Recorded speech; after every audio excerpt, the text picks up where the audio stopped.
Կրատ։ Alpha News հաջորդ։ Շնորհակալություն, պարոն Քոչարյան, ես երկու հարց ունեմ։ Առաջինը Հայաստանում Թուրքիայի արտգործնախարարի հայտարարությունը շատ տարբեր մեկնաբանությունների տեղիք տվեց։ Հիմնականում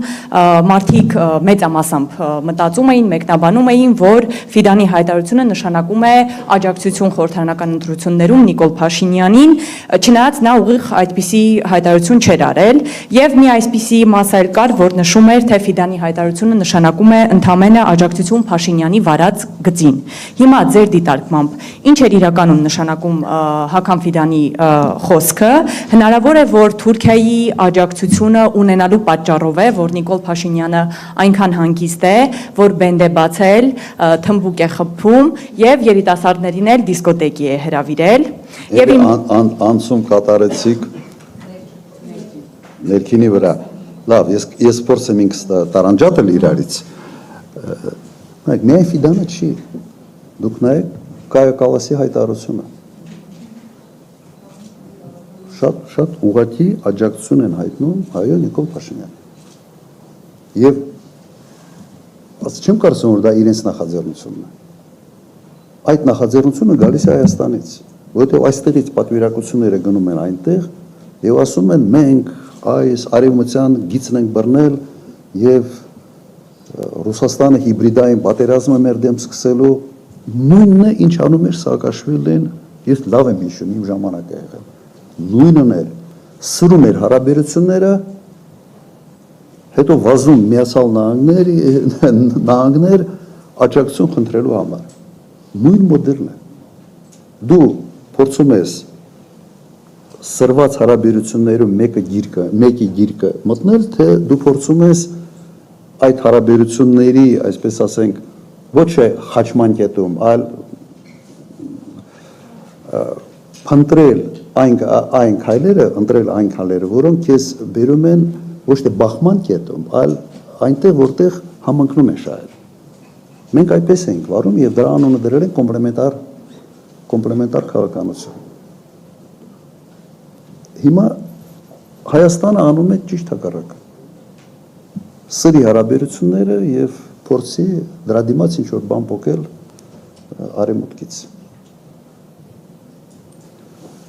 Եվ սա լինելու է։ Հիմա ինչպես է ազդելու ներքաղաքականի վրա, որոշակի ազդեցություն կարծում ունենալու է։ Որոշակի ազդեցություն։ Բայց դուք պատկերացրեք, ընդդիմությունը ընդհանրապես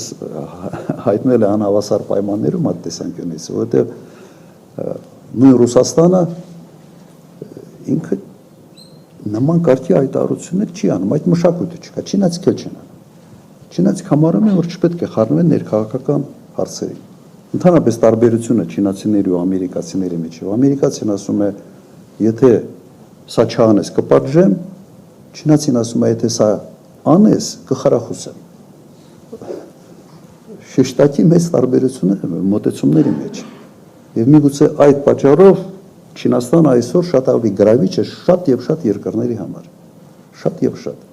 Որովհետեւ չի փորձում ասենց փեդը ձերքին քո հետ խոսալ, այլ ասում է կգա նավահանգիստ կկառուցեմ, երկաթուղի կկառուցեմ եւ այլ։ Դու ուղղակի իմ շահերս հարգի։ Հայաստանը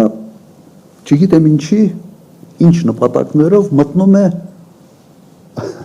այն կոնտեքստի մեջ, որտեղ անպայման պետք է լինի հակասություն, որտեղ անպայման մեկի հետ հարաբերությունները դու պետք է կառուցես մյուսի հետ հարաբերությունների փչացման արդյունքում։ Սա նորմալ չի փոքր երկրի համար։ Սա նորմալ չի։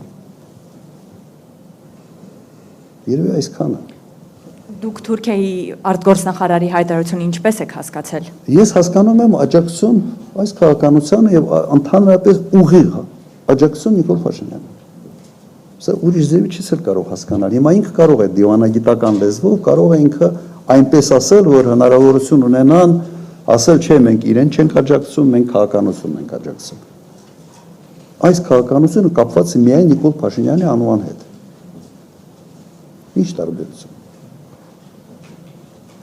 Իդեպ ես ձեզ հիշեցնեմ մեկ ուրիշ բան։ 18-ից 20 թվականը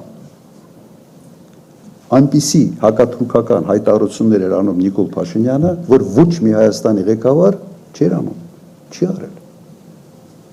Ես ձեզ հիշեցնեմ եւս մի հանգամանք։ Այն ժամանակ բավական սրվել էր հարաբերությունները Մակրոն-Էրդողան։ Հիշում եք, թե չեք հիշում։ Բավական սրված էր։ Եվ Մակրոնը փորձում էր ոչ ֆորմալ դաշինք ձևավորի հակաթուրքական։ Շատ ակտիվ այդ հարցը քննարկում էին Հունաստանի հետ, Կիպրոսի հետ, Եգիպտոսի հետ եւ Իսրայելի հետ։ Իսրայելի հարաբերությունները եւս շատ սրված էր Թուրքիայի հետ։ Եվ այն ժամանակ Հայաստանը միացել է այդ ոչ ֆորմալ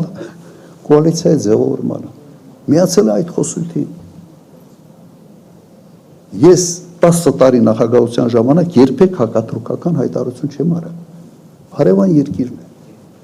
Դուք պատկերացրեք, ես սկսեի խոսալ Քուրդիստանի ստեղծման մասին։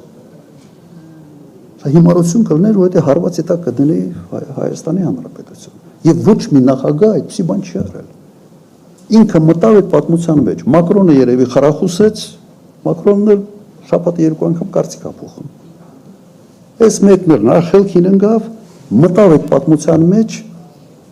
եւ այնպես արեց, որ նաեւ սա էր պատճառներից մեկը, որ Ադրբեջանը բայրակտարներ ստացավ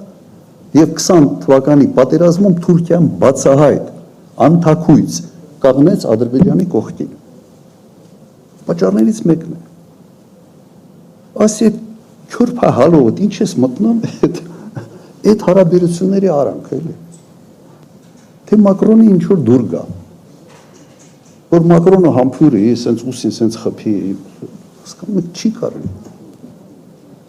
Հետևանքները սա են։ Եվ երբ որ դու երրաբուլուրը երրապատկել ես,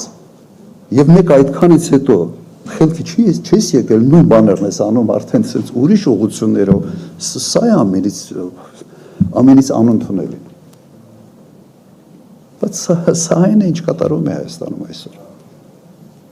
Մոռացել եք, չէ՞ հաստատ այդ ժամանակահատվածը 18-20 թվական։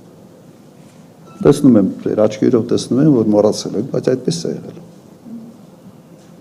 Եվ երկրորդ հարցն էլ հնչեցնեմ, երեկ Երևանում 147-րդ դպրոցում բացվեց Արցախի հերոս Ռոբերտ Աբաջյանի արձանը, Alpha News-ի խմբագիրը Տիգրան Քոչարյանը Facebook-ում մի գրառում էր արել, ընդգծելով, արձանագրելով, որ սոցցանցերում այդ իրադարձությունը լայն տարածում է ստացել, բավականին շատ դիտումներ, հավանումներ, արդյոք սա ցույց է եւ արդյոք սա նշանակում է, որ ժողովրդի մի ստվար հատված չի ընդունում, համաձայն չէ Փաշինյանի զիջողական քաղաքականության հետ եւ կարծում է, որ ամեն ինչ կորած չէ եւ հույս է փայփայում, որ ինչ որ մի օր մենք մեր մեջքները կուղենք։ Ես վստահ եմ, որ այդպես է, ոչ վստահ եմ։ Ու գիտեք, կարող է լինել պրագմատիկ քաղաքականություն, որը ենթադրում է որոշակի զիջումներ։ Ես նաեւ դա չեմ տեսնում։ Այդ պրագմատիզմը չեմ տեսնում։ Ես տեսնում եմ մի քաղաքականություն, որի մոտիվացիան ինձ համար անհասկանալի է։ Եվ միշտ իմ միտքս գալիս է այն ձևակերպումը, որը նաև ձեր այդ հանդիպման ժամանակ տվել է, որ եթե Հայաստանի ղեկավարը լինել Թուրքիայի գործակալ, կաներ ճիշտ այն քայլերը, որ անում է այսօր Նիկոլ Փաշինյանը։ Ես այդ մոտիվացիան չեմ հասկանում, որովհետև շատ պարզ հարցերում անում են բաներ, որոնք շատ ծանր հետևանքներ են ունենալու։ Իմիջիալուց այն ժամանակ նաև զգուշացնում ենք, որ պետք չի Թուրքիային հրահրել այդ աստիճանի։ Շնորհակալ եմ։ Արտաքին բլոկը կարծես սպառվեց, կա արտաքին